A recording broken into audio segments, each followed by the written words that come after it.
Hello student, आज हम BA तृतीय वर्ष मेजर पेपर हिंदी जो ग्रुप बी में हिंदी राष्ट्रीय काव्य धारा है उसकी यूनिट 5 में जो कैफी आदमी द्वारा रचित गीत कर चले हम फिदा जानू तन साथियों दे रखा है उसके बारे में हम जानने का प्रयास करेंगे।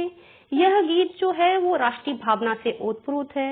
इसमें मानवीकरण जैसे अलंकारों का भी प्रयोग किया गया है। जैसे एक जगह कैफी साहब ने लिखा है, आज धरती बनी है दुल्हन साथियों, तो यहाँ पे पृथ्वी को एक दुल्हन के रूप में दर्शाते हुए उसमें मानवीकरण किया गया है। इसमें ऐतिहासिक पात्रों के माध्यम से चरित्र निर्माण किया गया है। वो लाइन है जैसे राम ही तुम ही लक्ष्मण साथियों, अब तुम्हारे हवाले वतन साथियों। जैसे महापुरुषों के उदाहरण देते हुए हमें राष्ट्र पे गौरव करने की बात कही गई है। देश के लिए सर्वस्व समर्पण करने की प्रेरणा है। युद्ध में लड़ रहे सैनिकों की मन स्थिति का जीवंत चित्रण हमें इस गीत में मिलता है। कैफी आजमी साहब ने गीत के माध्यम से शहीदों के मन में आए भावों को बहुत ही सुंदर तरीके से उकेरा है, जो हमें देश के लिए बलिदान, त्याग तथा अपना सर्वस्व न्यौछावर करने की प्रेरणा देते हैं। और वो चाहते हैं कि हमने जो देश के प्रति अपने कर्तव्यों का निर्वाह किया है, जीवन का बलिदान दिया है, वो व्यर्थ न जाए और हमारे जो साथी हैं, नौजवान साथी हैं, उनको अपने देश की रक्षा की प्रेरणा देते हैं। आपके सिलेबस में यूनिट 5 में कैफी आजमी गीतकार को दे रखा है। बहुत ही प्रसिद्ध गीत है जो जब हम उसको सुनते हैं तो हमारे अंदर देशभक्ति की भावना कूट कूट कर भर जाती है और जो हमारे वीर शहीदों ने त्याग किया है उसके बारे में सुनकर हमारे रोंगटे आज भी इतने वर्षों बाद खड़े हो जाते हैं। तो सबसे पहले हम कैफी आजमी के बारे में जान लें। कैफी आजमी का असली नाम अतर हुसैन रिजवी था। आपका जन्म 19 जनवरी 1919 को उत्तर प्रदेश के छोटे से गांव मजमा में हुआ था। बचपन से ही कैफी आजमी साहब को कविताएं पढ़ने का बहुत शौक था।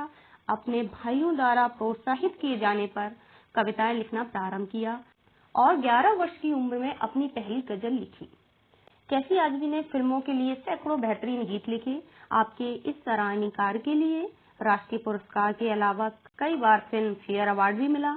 आपके गीत में कविताएं एवं साहित्य में सामाजिक एवं राजनीतिक जागरूकता के समावेश के साथ साथ हृदय की कोमलता भी है। कैफी आजमी साहब की मृत्यु 10 मई 2002 को मुंबई में हो गई थी। इनके कुछ कहानी लेखन भी हैं। कैफी आजमी ने कहानी लेखक के रूप में फिल्मों में प्रवेश किया। यहूदी की बेटी, ईद का चांद आपकी प्रारंभिक फिल्में हैं। आपने गर्म हवा, मंथन जैसी फिल्मों में संवाद भी लिखे हैं। आपने कई फिल्मी गीत लिखे जिनमें प्रमुख रूप से कागज के फूल, हकीकत, दुनिया की कसम, हंसते जख्म, आखिरी खत और हीर रांझा जैसी सुपरहिट मूवियों के गीत तथा कहानी पटकथा लेखन का कार्य कैफी आजमी साहब ने किया है। आपने नज्म संग्रह भी लिखा है।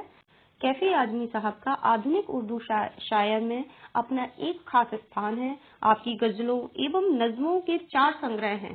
पहला संग्रह झंकार, दूसरा आखिरी शब्द, तीसरा आवारा सिज्जदे, चौथा इबलीस की मजलिसे सूरा। कैफी आजमी साहब को कई पुरस्कार और उपाधियां भी मिली। जैसे भारत सरकार ने पद्मश्री पुरस्कार से सम्मानित किया है आपको, साहित्य अकादमी पुरस्कार, राष्ट्रीय फिल्म पुरस्कार, फिल्म सात हिंदुस्तानी जो 1970 में आई थी उस पे मिला, फिल्म फेयर पुरस्कार गर्म हवा जो 1975 में आई थी उस पे मिला, सोवियत लैंड नेहरू अवार्ड भी आपको मिल चुका है। कैफी आजमी साहब सन 1951 में फिल्मी दुनिया से जुड़े। सर्वप्रथम साहिद लतीफ की फिल्म बुज़दिल में उन्होंने गीत लिखे हैं। आपने लगभग 80 फिल्मों में गीत लिखे हैं। कैफी आजमी साहब ने रईस मिर्जा की फिल्म नसीब जो 1997 में आई थी उसमें अभिनय भी किया है। सन 1936 में साम्यवादी विचारधारा से आप प्रभावित हुए और उसकी आपने सदस्यता ग्रहण कर ली। धार्मिक रूढ़िवादिता से परेशान कैफी आजमी को साम्यवादी विचारधारा ने नया हल दिया और उन्होंने सामाजिक संदेश एवं उद्देश्यपूर्वक कार्य को अंजाम देने के लिए अपनी लेखनी चलाई।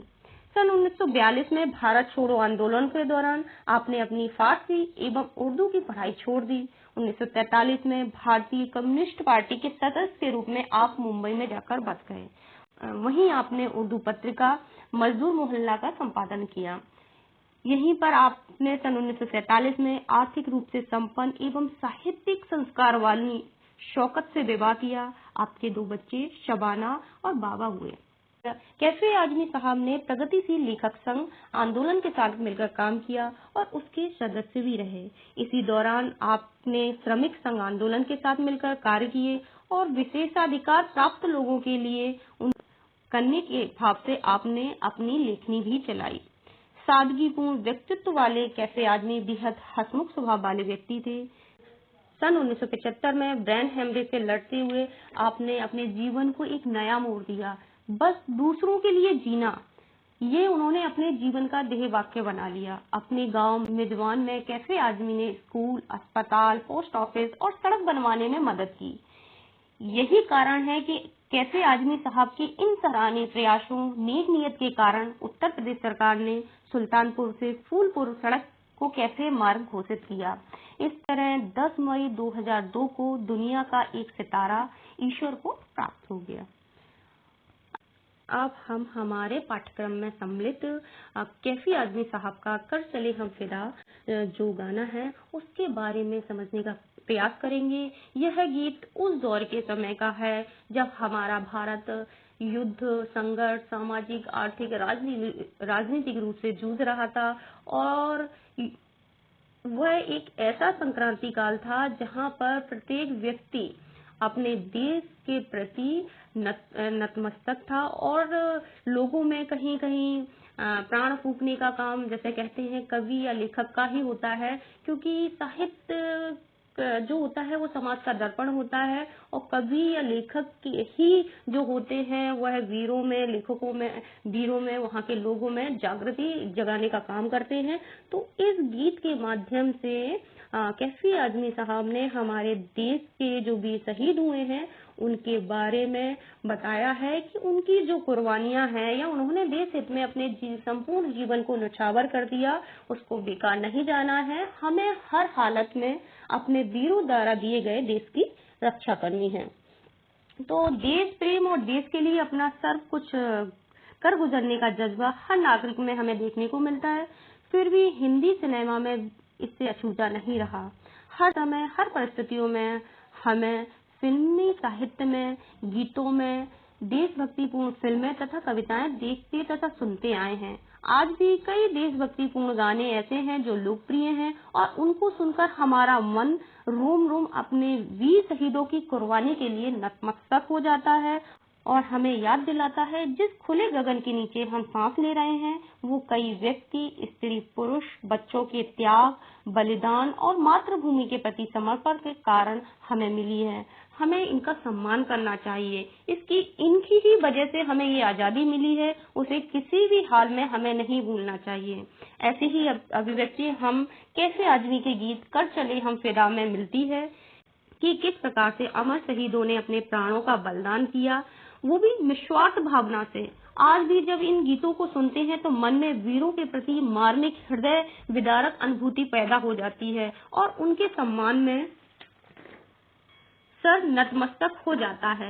ये गीत देश के लिए कुछ कर गुजरने की अभिव्यक्ति उत्पन्न करते हैं और अपनी मातृभूमि, देश, मिट्टी के प्रति अपने कर्तव्यों को हमें बार बार याद दिलाने की कोशिश करते हैं कि जो आजादी हमने प्राप्त की है वो महज एक संयोग नहीं है, यह एक वो दौर है जिसपे लाखों लोगों ने अपने सर कलम करवा दिए। लाखों माएं, लाखों विधवाएं, बच्चे जिन्होंने अपने पिता, पति को अपने बेटे, पिता, पति को किसी न किसी रूप में खोया है और उन्हीं लोगों की वजह से आज हम इस तरह से खुले में सांस ले रहे हैं।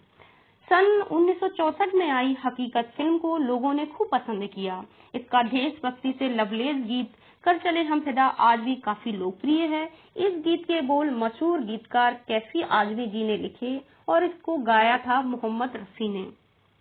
धर्मेंद्र, बलराज साहनी, संजय खान सहित अन्य कलाकारों पर फिल्माया गया इस गीत को मदन मोहन मालवीय ने अपनी दिलकश संगीत में सजाया है। और जो सुनने में किसी भी वक्त किसी भी उम्र के लोग जब उसको सुनते हैं तो उनका हृदय या मन ना देश के जो शहीद हैं उनके लिए स्वभावतः नतमस्तक हो जाता है। प्रस्तुत गीत जो है वो भारत चीन के युद्ध की पृष्ठभूमि पर लिखा गया है। यह गीत एक ऐसे सैनिक की हृदय की आवाज को सुनाता है जो युद्ध के क्षेत्र में जीवन और मृत्यु से संघर्ष करते हुए हाल में ही अपनी मातृभूमि की रक्षा करते हुए शहीद होने पर गर्व की अनुभूति करता है और हर अपने प्रयासों बलिदानों द्वारा मातृभूमि को गुलामी की जंजीरों से मुक्त करना चाहता है। इस साथ वह अपने देशवासियों से कुछ अपेक्षाएं भी करता है और जिनसे वे अपेक्षाएं कर रहे हैं वे कोई और नहीं, हम जैसे बहुत से लोग हैं जो देशवासी हैं। जिस प्रकार उन्होंने अपनी मातृभूमि के लिए अपना संपूर्ण जीवन समर्पित कर दिया, उसे सुरक्षित और सही रखने की जिम्मेदारी अब वो हमारे ऊपर छोड़ते हैं। अतः हमें कोशिश करनी चाहिए कि हम अपने देश एवं देशवासियों के प्रति अपने कर्तव्यों का पालन ईमानदारी और निष्ठा के साथ करें। जो शहीदों ने अपने प्राणों का बलिदान दिया है उनका बलिदान बेकार ना जाए। तो आइए आज हम सब मिलकर एक बार पुनः अपने वीरों को नमन करते हैं और उनके द्वारा किए गए त्याग और बलिदान को सदैव याद रखेंगे, जिससे कि भारत हमेशा उन्नति के शिखर पर पहुंचे। और हम इस तरह की शपथ खाते हैं कि हम कोई भी कार्य ऐसा ना करें जिससे हमारे समाज और देश को गर्व महसूस ना हो। हमें हमेशा ऐसे काम करना चाहिए जिससे हमारा देश प्रगति के पथ पर उन्नत हो और गर्व महसूस कराएं। यही इस गीत के भाव हैं जो कैफी आजमी साहब ने अपनी कलम के माध्यम से यहाँ पर दिखाए हैं और कैफी आजमी साहब ने अपनी लेखनी के माध्यम से प्रकट किए हैं और लोगों में उत्साह और उमंग तथा वीरों के प्रति सम्मान तथा उन्हें प्रमोट करने के लिए हमें प्रेरित करते हैं। तो गीत आपका ये आप गीत सुन लेना। तो आपको जब आप पुराने फिल्मी गीतों को सुनेंगे तो उस समय के जो चित्रांकन है, मतलब जो फिल्म में चित्रित किया गया है, तो हमें उस समय का समय काल तथा वातावरण जो परिस्थितियां हैं देखेंगे तो हमें बहुत सारी कॉन्सेप्ट जो थीम है वो क्लियर हो जाएगी। और गाने के कुछ बोल ऐसे हैं। कर चले हम फिदा जानो तन साथियों, अब तुम्हारे हवाले वतन साथियों। सांस थमती गई नब्ज जमती गई, फिर भी बढ़ते कदम को न रुकने दिया। कट गए सर हमारे तो कुछ गम नहीं, सर हिमालय का हमने न झुकने दिया। मरते मरते रहा बागपन साथियों, अब तुम्हारे हवाले पतन साथियों। तो ये 4 स्टैंजा का जो गीत है ये बहुत कुछ सिखा जाता है हमें पूरी अपनी जीवन जो हम जी रहे हैं, जो हमारे समाज पे जो हमारे देश ने जिन चीजों से संघर्ष किया है उसके बारे में बताता है। इसकी व्याख्या बहुत सरल है। सीधे सीधे उन्होंने बताया है कि हमें उन वीरों को याद करना है। वो वीर जो सैनिक जो सिपाही युद्ध में अपने प्राणों की बलिदान दे रहा है, वह कह रहा है कि साथियों अब तो हम इस देश से विदा हो चले हैं, हमारी भी सांस थमने लगी है, हमने बहुत संघर्ष किया है, हमने अपने कदम को नहीं रुकने दिया है। भले ही हमने अपने सर कटा दिए, अपना जीवन नष्ट कर दिया, लेकिन हमें उस बात का गम नहीं है, क्योंकि हमारे भारत का, हमारी मातृभूमि का जो मुकुट है, जो ताज है, वो आज हमारे इन प्राणों के बलिदानों की वजह से सुरक्षित है। और इस तरह के कार्य में हमें कोई शर्म नहीं है और हमें गर्व होता है कि हमारा जो जीवन था, जो जीवन का उद्देश्य था, वो सार्थक सिद्ध होता है। आगे कवि कहते हैं कि जिंदा रहने के मौसम बहुत है मगर जान देने की रुत रोज आती नहीं। हुस्न और इश्क दोनों को रुश्वा करें, वो जवानी जो खून से नहाती नहीं। बांध लो अपने सर पर कफन साथियों, अब तुम्हारे हवाले वतन साथियों। तो यहाँ पे इसमें कहते हैं कि जिंदा रहने का कोई मौसम है, ऐसा कुछ नहीं है। और ना ही अपने जो जीवन है उसको किसी अपने देश के ऊपर, अपने मातृभूमि पर जो अर्पण करने की भावना है वो रोज नहीं आती। ऐसे मौके हमें बार बार नहीं मिलते हैं, बहुत कम मिलते हैं। और हुस्न का क्या है, हुस्न और इश्क, जवानी और प्रेम दोनों को रुस्वा करने में क्या है, हमारा प्रेम भी अपने देश के प्रति है और हमारा इश्क और जुनून जो है वो भी हमारा देश के प्रति है। वो जवानी जो जवानी जिसके लिए हमने जीवन जिया है, जिसके लिए हम पैदा हुए हैं, वो खून से नहाती नहीं। बांध लो अपने सर पे कफन साहब, जब तक वो खून से नहाएगी नहीं, जब तक हम अपने देश के लिए संघर्ष नहीं करेंगे, तब तक इन सारी बातों का कोई मतलब नहीं है। तो मेरे साथियों, मेरे दोस्तों, अपने सर पे इस बात का कफन बांध लो कि हमें हर हालत में अपने देश की सुरक्षा करनी है, भले ही उसके लिए कुछ भी हो जाए। आगे वो लिखते हैं कि राह कुर्बानियों की ना वीरान हो, तुम सजाते ही रहना नए काफिले। फत्त का जश्न इस जश्न की बात है, जिंदगी मौत से मिल रही है गले। आज धरती बनी है दुल्हन साथियों, अब तुम्हारे हवाले वतन साथियों। मतलब वो ये कह रहे हैं कि इस समय बड़ा द्वंद व्यक्ति के बीच में चल रहा है। वो कहता है कि जो कुर्बानियों का रास्ता है, जो शहीद का जो राज है, वो कभी वीरान नहीं है, खाली नहीं है, वो हरा भरा हुआ है। और वो ऐसा लगता है कि तुम सजाते ही रहना नए काफिले, और जो रास्ता है उसके लिए एक नए रास्ते तुम बनाते ही रहना, उसको रोकने मत देना, क्योंकि जो रास्ता है वो बहुत ही सुंदर है, बहुत ही अच्छी जगह हमें ले जाता है। फतेह का जश्न इस जश्न की बात है, और जीत की जो मजा है वो इस जश्न की बात ही तो है कि हम अपनी सारी चीजों को अपने देश के ऊपर निछावर कर दें। और आज जो मेरी जिंदगी है, जो मुझे मिली है, वो ऐसा लग रहा है कि मौत से गले मिल रही है, और वो मौत को इस तरह से फ्रेंड के रूप में देखती है, अरे भाई तुम हमें डरा क्या रहे हो, जिंदगी और मौत तो जीवन के शाश्वत क्रम है। लेकिन अगर हमें जिंदगी मिली है और मौत हमारी उस तरह से हो रही है जो देश के हित में जाए, जो देश का भला करे, तो इससे अच्छी बात और कोई नहीं होती है। आज जो धरती है वह हमारे खून से लाल हो गई है, और वो दुल्हन के रूप में ऐसा लग रहा है कोई दुल्हन है जो आजादी का संघर्ष करती हुई हमारी मातृभूमि को स्वतंत्र करवाती है, और एक दुल्हन के रूप में लग रही है। आगे वो कहते हैं कि खींच दो अपने खून से जमीन पर लकीर, इस तरफ आने पाए ना रावण कोई। तोड़ दो हाथ अगर हाथ उठने लगे, छूने पाए न सीता का दामन कोई। राम भी तुम ही लक्ष्मण साथियों, अब तुम्हारे हवाले वतन साथियों। इस लाइन में उन्होंने हमें अपने जो प्राचीन संस्कृति है, अतीत है, उसके बारे में गर्व करने की बताया है कि हमारी संस्कृति में जो महापुरुष राम, लक्ष्मण जैसे जो महापुरुष हुए हैं, हमें अपने जीवन को उनकी तरह आत्मसात करना चाहिए। हमें हर हालत में अपने प्राणों की रक्षा करते हुए हमारे देश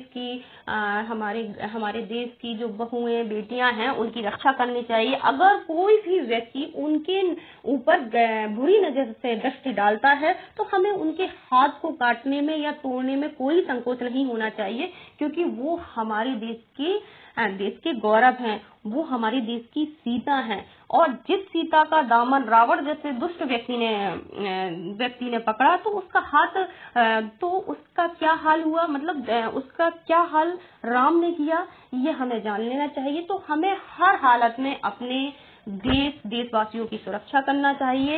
ये सब हमारे कर्तव्य हैं। अब मेरे प्यारे साथियों, मैं इस संसार से विदा हो रहा हूँ, लेकिन इस बात पर मुझे पूरा गर्व है कि मेरा बलिदान कभी भी व्यर्थ नहीं जाएगा। अब इसकी कमान जो है वो आपको संभालनी है।